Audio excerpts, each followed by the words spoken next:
I grew up in a small blue house on a quiet street in Boston, America. The paint was chipped along the window frames, and the porch steps creaked when you put your weight on them. In autumn, a leaning maple let its leaves fall like rust-colored rain, and I used to sweep them into neat lines that the wind ruined 5 minutes later. My mother, Evelyn, said the house needed firm hands and lists, so she kept a clipboard on a hook by the kitchen door. My sister, Clara, could do no wrong, and my father, Robert, wore his silence like a coat he never took off.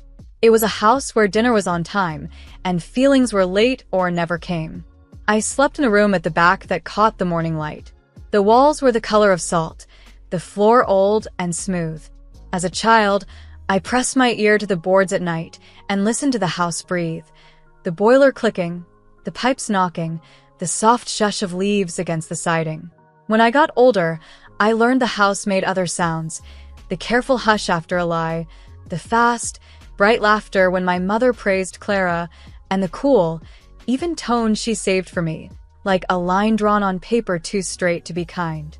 Evelyn had rules for everything. She believed a woman should be useful and graceful, which meant I had to fold laundry with edges sharp as paper and pour coffee without a single drop on the table. She said a house showed the truth of a person. If a cushion sagged or a clock stopped, she looked at me as if I had failed my duty to time itself. She also said money should be quiet, like a good guest. We don't talk about it, she warned. We manage it. I took that to mean I should build my own life in a careful, steady way. I worked, I saved, and I kept my hopes small enough to fit in a drawer. Then I met a man who made my hopes step out of the drawer and breathe. His name was James Smith, though I mostly called him Mr. Smith at first because he carried himself with a calm I wanted to respect. We met at a bookshop one winter afternoon when the air smelled like wool and rain. He asked if he could buy me tea. I said yes, and kept saying yes to the soft, good things that followed. Long walks along the river, easy jokes, the quiet joy of his company. He told me he wanted a life that was honest and warm. I told him I wanted a life where love did not feel like a test. We fit in a way that felt sound, like a door closing with the latch set right. When I got engaged, my family smiled strangely, as if we were in a play and they had been handed roles they didn't like. Clara kissed my cheek and whispered, "I always knew you'd find someone." Her lipstick left a neat mark that I wiped away in the mirror. My mother put a hand on my shoulder and said, "This is surprising." The pause in that sentence was a room full of doubt. My father squeezed my fingers and let go. In the evenings, I caught them whispering in the dining room, cutting their voices short when I walked in. The silver bowl on the buffet was always polished to a hard shine, as if it had been scolded. A week later, I learned the truth that broke the house open. My mother wanted my fiancé to marry Clara, not me. She said it in the kitchen one night while the kettle burned, and no one moved to save it. "Listen to me," she said, soft but sharp. "You think this is for you, but it should be for your sister. She has the right presence." She looked me up and down, as if measuring fabric. "We can fix this. Men change their minds all the time." My hands shook so badly, I gripped the edge of the counter to stop the rattle. I didn't know how far she would go until I checked my account the next morning. The number looked wrong, like a word spelled almost right, but not quite. I called the bank and listened as a polite voice explained the transfer. $131,000 gone.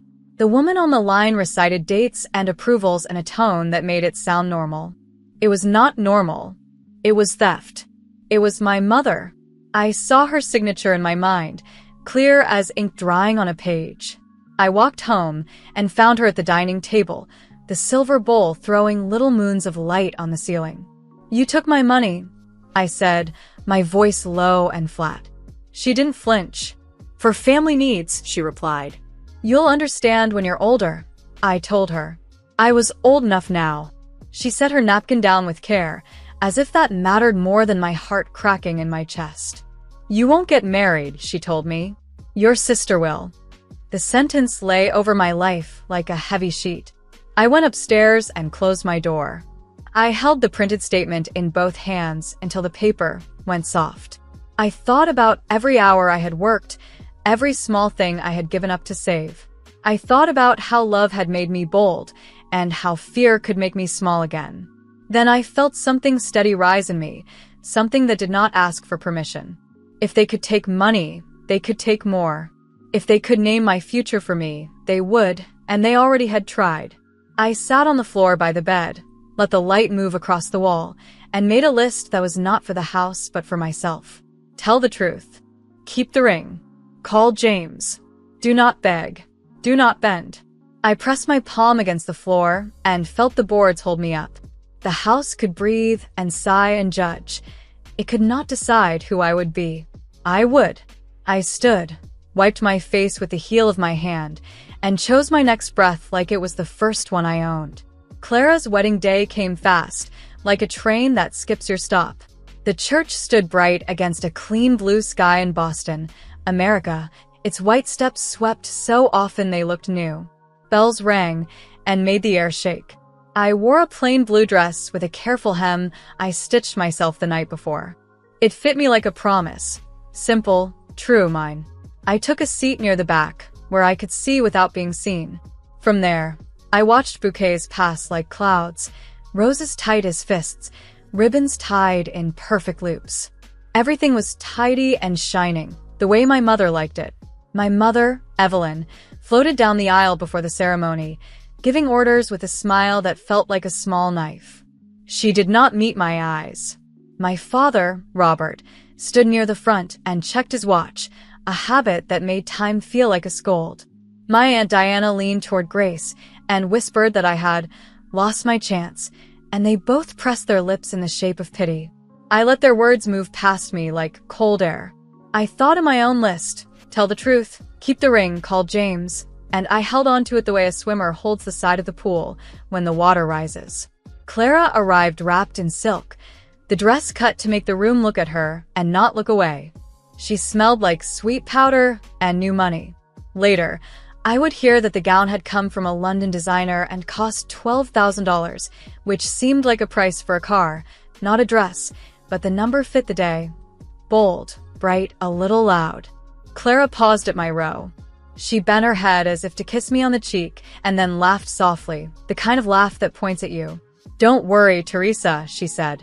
Some girls are not meant for big love. She lifted her bouquet like a flag and kept walking. I felt heat rise to my face and then pass, like a wave that breaks and slides away. I reminded myself that I had asked my real fiancé to meet me after the ceremony. James Smith, Mr. Smith in my mind then, though he would soon be James to everyone who mattered, had kept his life quiet on purpose. He told me one night, as we split an apple in my small kitchen, that money draws out people's worst stories, and he wanted our story to stay clean. I understood. I had seen how my family changed shape when they thought of dollars and what they could do with them. So we waited. We made no grand show. We built a steady thing, the way you build a house that will stand through winter. The vows began. Music filled the high ceiling, and sunlight slid across the floor like water. I watched Clara say words about honor and care. I wondered if she knew what those words meant. I wondered if my mother knew. In the back of the church, I kept my shoulders straight and my hands folded in my lap. Grace turned once to look at me. Her eyes were bright with curiosity, like she wanted to see me break. I did not. I breathed in and out and thought of the brownstone James had once described on a quiet street in New York, the kind of place that smelled like coffee and stone in the morning. He had told me we could find a home like that. He had said, "We'll make rooms where you can hear your own voice." After the kiss and the cheer and the long walk back down the aisle, there were photos on the church steps. The photographer called out poses and names, and people rearranged themselves like furniture. My mother waved Clara forward and pulled me back with the lightest touch. A sweet smile stretched across her face. "Family first," she said to me, as if I were not part of it. I stood at the edge and felt the old ache, the ache of being nearby, but not inside. Then I remembered the path I had chosen. I was no longer asking to be let in. I had a door of my own. On the lawn, a caterer passed crystal flutes and small cakes on shining trays. Someone said the champagne was $250 a bottle, as if the price could bring joy.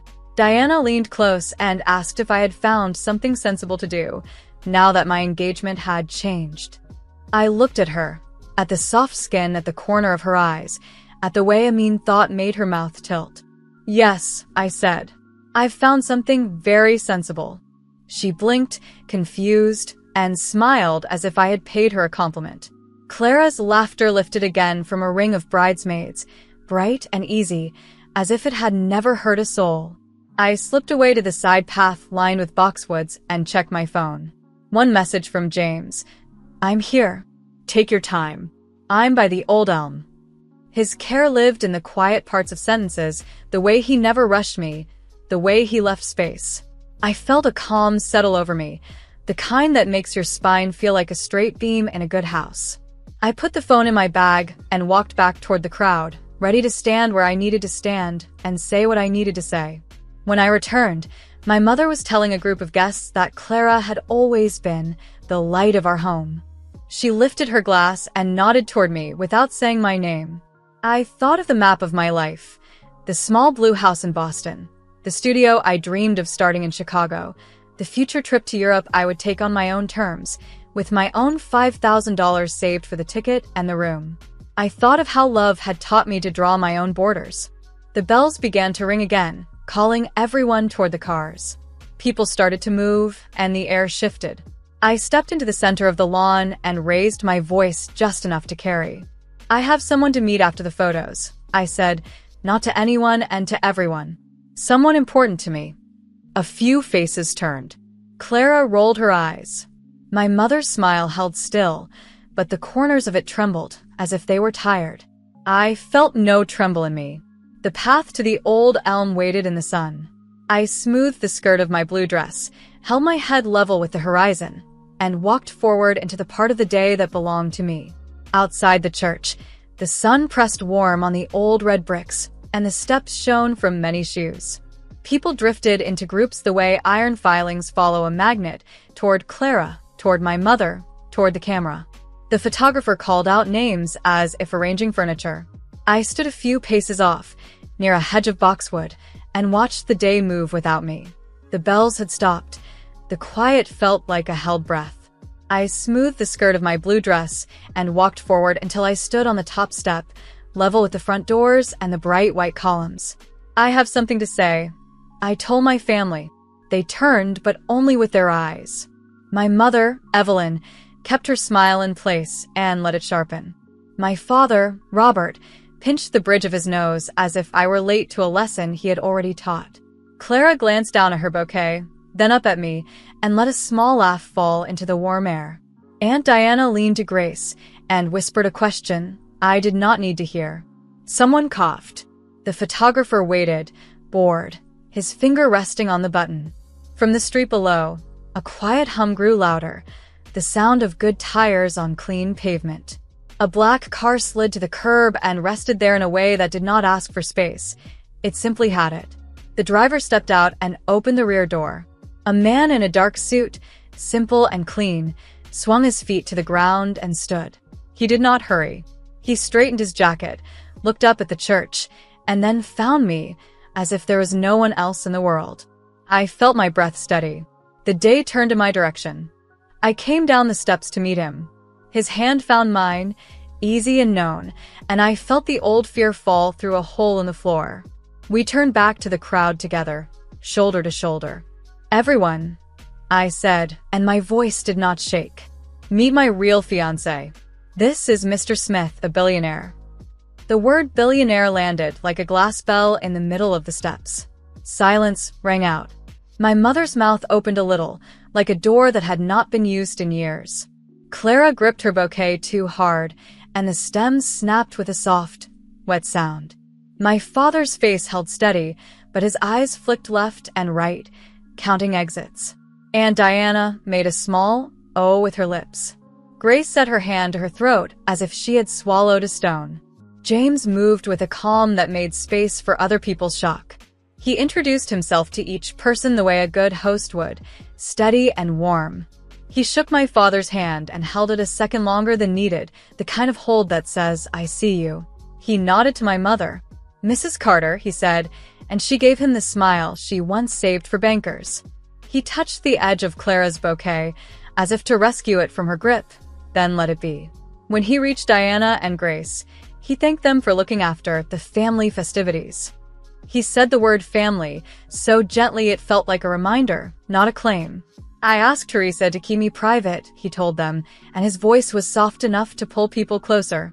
I didn't want money to twist love.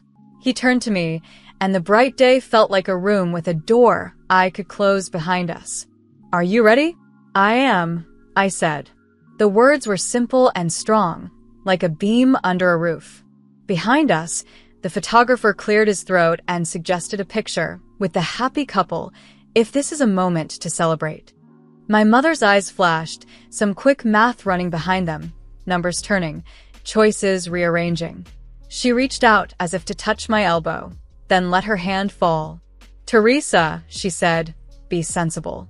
We can talk. The pause was a hallway she wanted me to walk down. I stayed where I was.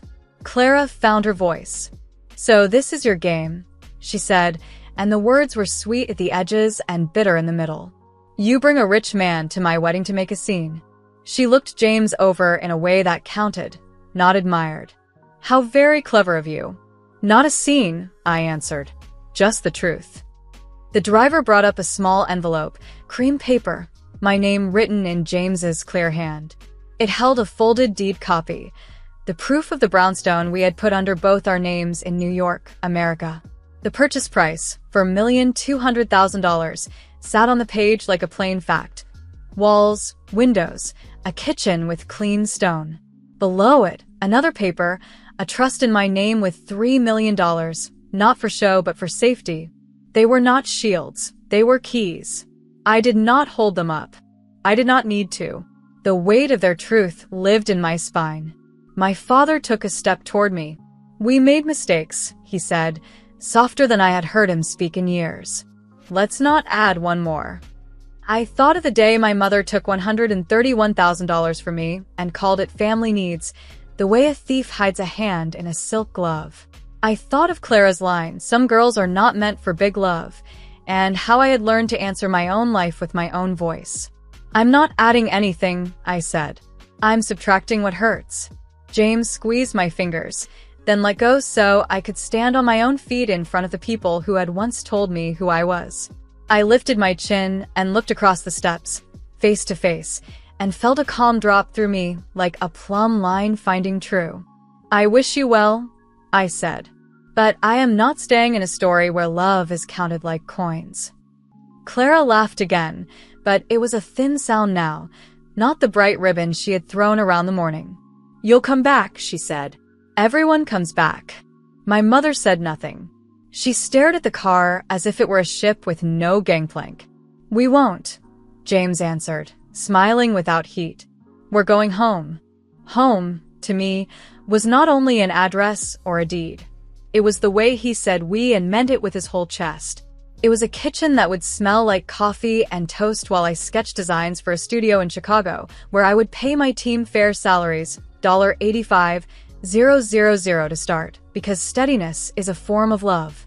It was a plan to visit London and Europe next spring, where we would rent a small flat for £5,000 a month and walk by the river holding hands like people who have nothing to hide. I turned once more to my father. His shoulders had dropped, as if some old armor had slipped. I wished him better days, and meant it. Then I took James's arm, and we walked down the steps, past the stunned guests, past the photographer who lowered his camera as if the moment did not belong to film. The driver closed the door behind us with a soft, sure click. As the car pulled away from the curb, I looked back at the church growing smaller in the window, and I did not feel small with it.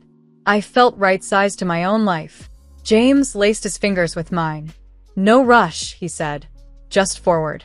Forward, I said, and the word fit in my mouth like a new key turning. We left the old story on the steps with the broken stems and the careful smiles, and we carried the quiet of our true choice into the bright afternoon that waited for us, like a house with every light on. We married quietly 2 weeks later in New York, America. The ceremony was small and calm, just a simple promise said out loud and signed in ink. Afterward, We walked home through streets that smelled like rain and bread. The brownstone we bought for $4,200,000 waited with its tall windows and steady brick, a house that felt like it had a spine. Inside, the kitchen held clean stone and the faint scent of coffee even before the first pot was brewed. We unpacked dishes and dreams in the same afternoon, and I slept that night with my hand in James's, the city's hum like a soft engine under our future. James told me I should never have to ask for safety. He meant it. He set up a fund in my name with $3 million, and the paperwork sat on our table like a small, quiet guard. Your voice is worth more than any number, he said, but he made room for both, voice and number, so that I could choose with no fear. The first choice I made was simple. I would not shrink my hopes. I wanted a life I could walk through with my head level and my feet warm. I wanted work that felt like my own hands making a door that opens. I registered a small design studio in Chicago and signed a lease for a sunny corner floor. I hired a first team and paid them $85,000 a year because I remember how thin it feels when pay is lower than your worth. We built a space with long tables, soft chairs, and a pinboard where ideas could live before they were ready. On our first big project, a baker asked us to turn an old store into a place that smelled like welcome. I sketched at the window while snow made the city bright. When the baker opened the door to a line down the block, I cried on the sidewalk and laughed at myself for crying. At night, I flew back to New York and walked the river with James. We learned the city's quiet routes, the ones that sneaked past noise and found light. In the mornings, he made eggs while I wrote notes for my team. We kept a small notebook by the kettle for things we wanted to remember. Buy flowers on Thursdays, call the roofer, read that book about bridges. We saved for joy, too. In spring, I sent my best friend Lena to Europe for a 3-month research stay and rented her a London flat for £5,000 a month. The key arrived in a small envelope, and I wrote her a note that said, "Use the time like a field." My family kept calling. My mother sent long messages that folded back on themselves, apologies wrapped in reasons, reasons wrapped in small requests. Clara mailed a photo of herself in her wedding dress with a line that read, "Sorry if I hurt you." My father said he missed the sound of me at the kitchen sink. I let the phone ring. I let letters gather in a drawer. I wished them a life with soft days, but I did not walk back into the house that had once held my name like a mistake. People say silence is cold, but mine felt warm, like a coat that finally fit. Work grew. The studio took on a library on the south side and a community center that needed bright halls and good doors. I kept my rules simple. Pay on time, tell the truth, design for the way a person's hand reaches a handle. When I signed our first contract over $500,000, I brought home takeout and we ate on the floor because we were painting the dining room. James told me the color would catch the morning light like butter. I told him I was not afraid of large numbers anymore. They were just tools like a good ladder or a level that finds true. There were soft days, too. We took a long weekend in Boston, America, and walked past my old street when the leaves turned. I did not pause at the small blue house. I did not need to. We kept moving and bought coffee that tasted like smoke and sugar, and we held hands without thinking about it. One evening in New York, the city lights made a net across the window, and James poured tea. "Do you ever doubt your choice?" he asked. I looked at our table, at the plant we kept forgetting to water, at the pair of boots by the door that did not hurt my feet. "No," I said. I chose love that did not steal from me. We gave when we could. James wrote a check for $250,000 to a shelter that helped women start new lives, and I spent Saturdays there teaching how to sketch a room and plan a budget. I told them what I had learned the hardest way. Name your numbers out loud, then name your needs, and make sure the needs lead. I learned to measure not only walls, but peace. At home, we cooked simple meals and left the dishes to soak while we danced in the kitchen to old songs that did not boast. Sometimes we said nothing for a long time and smiled because the quiet felt full. By summer, London called to us. We planned a month there, the kind where days stretch and ideas catch. We booked a small flat facing a square for £5,000 and made a list of bridges to cross on foot. I wanted to see how other cities hold their weight, how stone meets river, how people pause on a rail to watch light move. We would come home in time for fall in America, for apples and wool coats, and new contracts spread across our table with mugs, leaving warm rings. I felt my life hold together the way a well-built house does. Not loud, not proud, just sure. I am the one telling this. I am the one living this. When I lock our door at night, the click is mine. When I wake, the light that slides across the floor finds me in my own shape. There are dollars and pounds and deeds and plans, but the richest part is this. My voice fits my life, and my life answers back. I chose a home that does not keep score. I chose a love that gives room to breathe. And every day I choose forward.